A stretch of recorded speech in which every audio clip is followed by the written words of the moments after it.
Welcome to the Real Free News audio podcast. Today, an academic analysis of U.S. immigration enforcement from California's Proposition 187, 1994 to 1999, to 2025, exploring how judicial interpretations of federal preemption, the 14th Amendment, and the constitutional meaning of invasion have repeatedly blocked popular and executive efforts to restrict unlawful migration and secure the border. The collapse of California's Proposition 187 between 1994 and 1999 marked a decisive turning point in American immigration politics. Approved by nearly 59% of voters in the November 1994 election, the initiative sought to deny non-emergency public benefits, health care and K-12 education to undocumented immigrants while requiring state officials to report suspected unlawful presence to federal authorities. Within 4 years, federal courts struck down its core provisions as violations of federal preemption and the 14th Amendment, and Governor Gray Davis terminated the state's appeal in 1999. This sequence of events crystallized a pattern that has persisted for 3 decades. Popular majorities repeatedly demand stricter enforcement and reduced public expenditure on unlawful immigrants, yet judicial interpretation of the Constitution consistently frustrates those demands. The result is a widening chasm between democratic expression and enforceable policy, producing a crisis of sovereignty that remains unresolved in 2025. The legal foundations of this impasse are well established. Federal courts have held that immigration regulation is an exclusive federal power, that states may not create their own classification and removal systems, and that the 14th Amendment's guarantees of due process and equal protection extend to persons physically present within the United States regardless of lawful admission. Landmark decisions such as Plyler v. Doe 1982 and United States v. Wong Kim Ark 1898 remain binding precedent, and lower courts continue to treat large-scale unlawful migration as outside the constitutional meaning of invasion, contained in Article 4, Section 4. Attempts by states to invoke their own constitutional clauses authorizing governors to repel invasion have likewise been rejected as preempted by federal authority. Consequently, even when electoral majorities or executive officials seek remedies analogous to those attempted in Proposition 187, judicial barriers render them largely ineffective. This enduring tension has generated a profound sense of political alienation. Citizens who view uncontrolled borders as an existential threat find that the ordinary mechanisms of democratic self-government, ballot initiatives, legislation, executive action, and litigation, are systematically neutralized by a combination of lifetime judicial tenure, broad immunity doctrines, and a narrow construction of constitutional text. The present essay examines the structural features that sustain this deadlock, the limited avenues still available for influencing immigration outcomes, and the implications of a system in which neither popular sovereignty nor constitutional text appears capable of resolving what many regard as the defining domestic crisis of the early 21st century. Part 1. Judicial Supremacy and the Neutralization of Democratic Will. The judicial invalidation of Proposition 187 rested on 2 principal grounds: federal preemption of immigration regulation and the extension of 14th Amendment protections to unlawful immigrants. District Judge Mariana Pfalzer's permanent injunction, upheld on appeal, held that California's attempt to create a state-level citizenship classification scheme intruded upon an area reserved exclusively to Congress. The education denial provision was struck down as irreconcilable with Plyler v. Doe, which had interpreted the Equal Protection Clause to require states to provide free public education to children regardless of immigration status. These rulings established a template that has been applied consistently ever since. Any state measure that approximates the goals of Proposition 187 is deemed an impermissible regulation of immigration or a violation of constitutionally protected rights. Lifetime tenure and absolute judicial immunity reinforce this supremacy. Article 3 judges may be removed only through impeachment and conviction, a process that has succeeded against only 8 federal judges in American history, none for the content of their rulings on immigration or any other policy question. Immunity shields judges from civil liability for judicial acts, and criminal prosecution is reserved for non-judicial conduct such as bribery or obstruction. Citizens who believe particular rulings have caused widespread harm therefore possess no direct remedy against the judge issuing them. Ethics complaints and recusal motions rarely succeed, and ex parte communication with judges about pending cases is prohibited. The practical consequence is that once a judge issues a nationwide injunction or strikes down an enforcement measure, the democratic process offers no immediate corrective mechanism. The result is a pervasive perception that the judiciary functions as an unaccountable veto council. Lower court judges may halt executive actions affecting millions with a single order, secure in the knowledge that reversal rates are low and personal consequences non-existent. Higher courts, bound by stare decisis and institutional caution, have shown reluctance to revisit foundational precedents such as Plyler or Wong Kim Ark absent an overwhelming shift in composition or a carefully engineered test case. Thus, while public opinion and electoral outcomes swing dramatically, the operative legal framework governing immigration remains largely static, anchored by decisions rendered decades ago under different demographic and political conditions. Part 2. The constitutional meaning of invasion and its modern disjuncture. Article 4, Section 4 of the Constitution obligates the federal government to protect each state against invasion, while numerous state constitutions authorize governors to repel invasion with militia or National Guard forces. Historically, courts have confined the term to armed hostilities by foreign states or large-scale Indian raids in the early republic. In the context of contemporary mass migration, however, this narrow construction appears increasingly detached from reality. Migrants need not cross the border carrying firearms. Weapons are readily available within the United States through legal purchase, theft, or strawman transactions. Foreign military-age males, cartel operatives, and gang members have been documented among unlawful entrants, yet the absence of uniforms or overt armament at the moment of crossing disqualifies the phenomenon from constitutional recognition as invasion. This temporal and evidentiary limitation produces absurd outcomes. An organized column of armed soldiers would trigger immediate federal and state military response under the invasion clauses, yet millions of individuals entering without inspection, some openly affiliated with criminal syndicates or hostile governments, do not. The possibility that migrants may acquire weapons, vehicles, or explosives after entry, or that they may later coordinate to overwhelm local law enforcement or seize armories, is dismissed as speculative. Similarly, the demographic and fiscal transformation of communities through sustained unlawful migration is treated as a policy failure rather than a sovereign threat. The judicial insistence on overt hostility at the precise moment of border traversal thus creates a loophole large enough for entire populations to pass through unopposed. Originalist scholars and certain political actors contend that the founding-era understanding of invasion encompassed any hostile incursion threatening state sovereignty, not merely conventional warfare.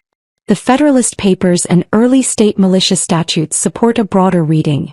Yet absent a Supreme Court majority willing to overrule decades of precedent, the narrow construction prevails, leaving executive officials and state governments constrained by a definition that appears increasingly anachronistic in an era of asymmetric threats, open borders, and readily accessible weaponry. Part 3. Executive action and the limits of emergency powers. Presidents and governors possess significant unilateral tools, particularly during declared emergencies.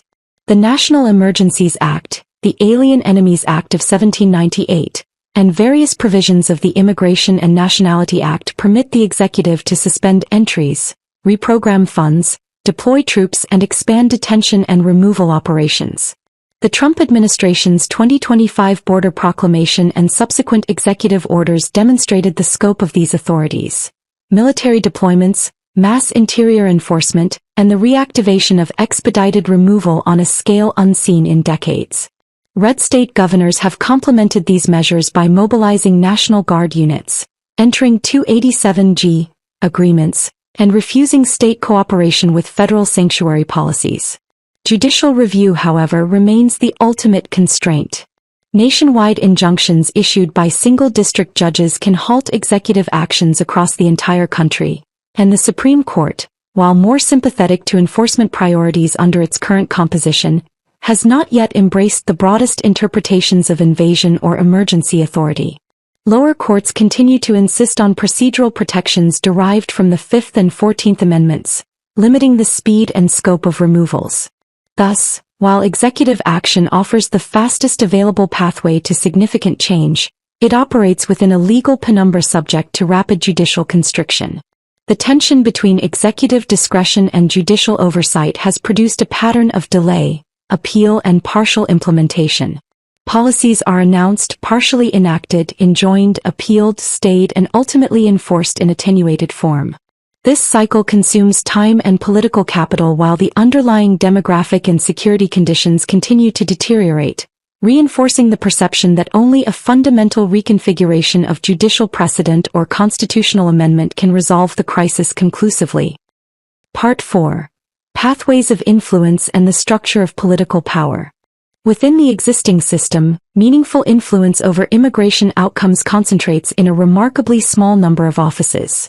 The presidency, key Department of Homeland Security appointees, certain United States senators who control judicial confirmations, and a handful of red state governors and attorneys general. State-level litigation sponsored by Texas, Florida, and Missouri has generated the circuit splits necessary to reach the Supreme Court, while executive actions from the White House have shifted enforcement priorities far more effectively than congressional legislation. Major donors who fund these offices and allied legal organizations wield disproportionate leverage, as do media figures capable of mobilizing primary voters. Legislative routes, by contrast, are largely illusory on contested issues.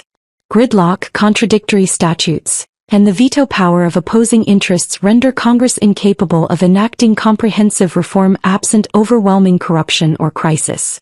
Lower-level elected officials, mayors, sheriffs, county commissioners, exercise localized authority but cannot bind neighboring jurisdictions. Party chairs and grassroots activists influence candidate selection yet remain dependent on the willingness of elected executives to act.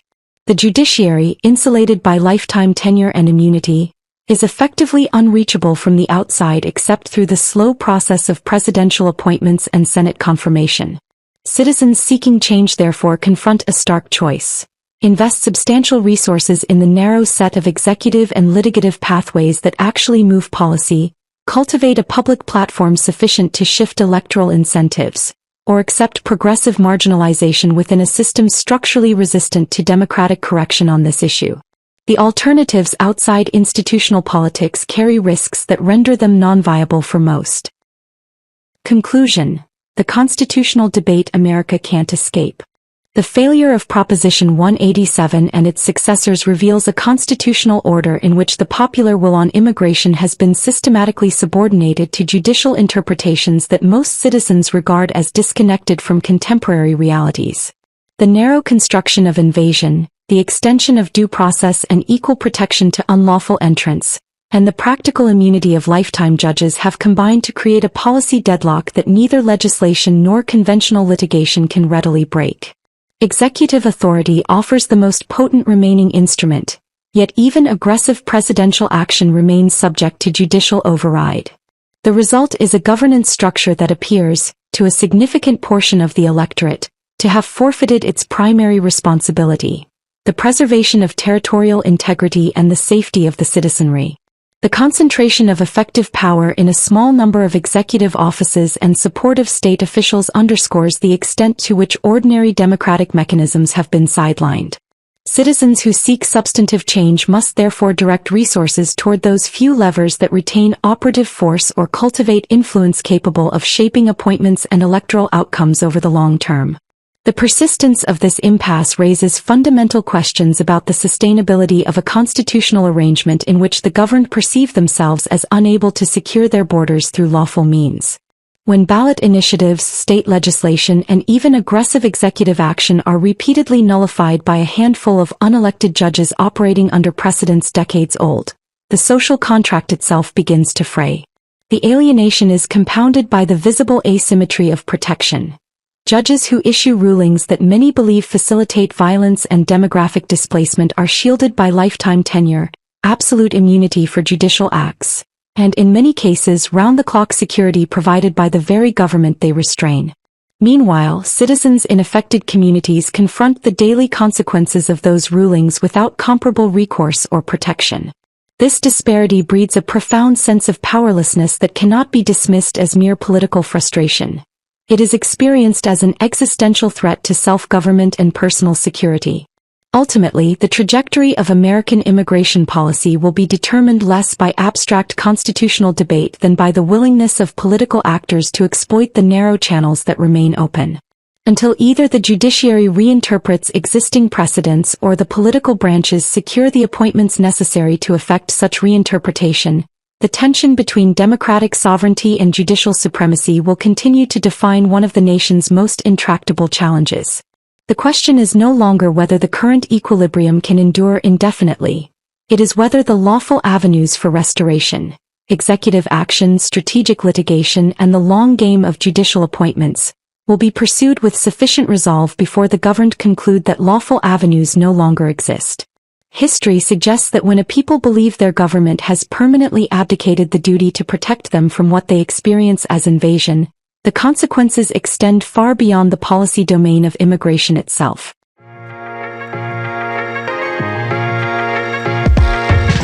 Thank you for listening to the Real Free News podcast. Be sure to like, share, subscribe, and tell us what you think in the comments section. Visit realfreenews.com for more Real Free News and check out the Real Free News store for real free food and gear. Tune in again to keep it Real Free News, and we'll see you next time.